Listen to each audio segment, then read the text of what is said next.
Hello everybody, it's nice to meet all of y'all. This is my first time recording a video with my voice, so I hope it goes well. Conveniently for me, I also just hit 100 subscribers, so I guess this is now a 100 subscriber special. I did not mean for it to be, but I procrastinated for so long that it became one. I just want to take this time to ramble about an OC of mine. His name is Tofu. He's the lovely little man being speed drawn in the background of this video. He was actually named Tofu on a whim because when asking a friend for a name, they just shouted out Tofu and we just went with it.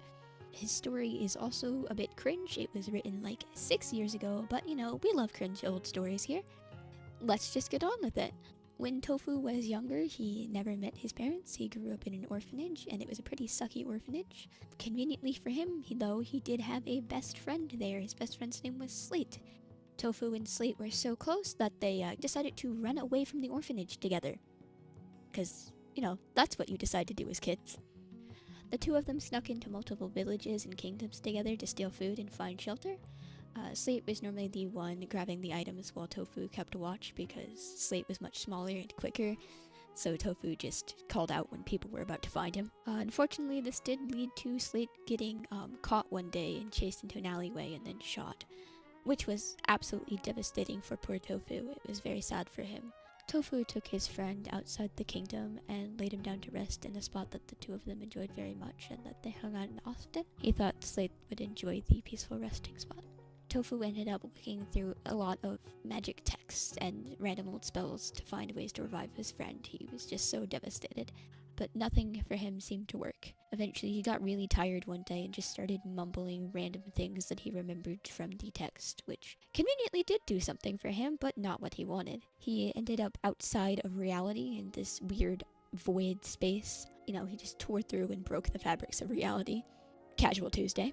Once outside of reality, he realized that there was like no god in his universe, there was no afterlife, and therefore no way of getting his friend back. He did finally realize that he could create whatever he wanted in this space, and eventually made a way to see into the reality that he once lived in. He decided to take this opportunity to do nice things for the people that were still in the reality. He decided to answer people's prayers by manipulating fate.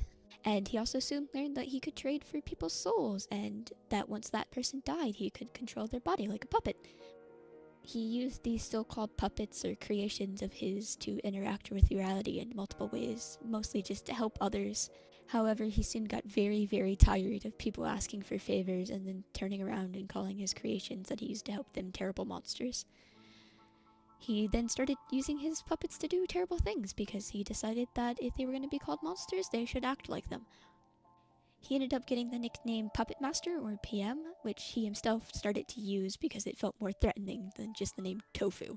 Tofu got more and more frustrated because despite all the terrible things he did, people still traded their souls. He found it super selfish and despised everybody for doing that, so he continued to do his wrongdoing. He started to justify his actions by saying he wouldn't be able to do them without the selfishness of other people, so that it was their fault now and no longer his. He ended up being super bitter and being seen as a villain by most of the people. And that's about where his story leaves off before the other characters are introduced, and I might make a video about them if this gets received well. Thank you for watching, and thank you so much for 100 subscribers. Also, if any of y'all have any ideas on how I could improve my videos, please let me know. Thank you. Bye!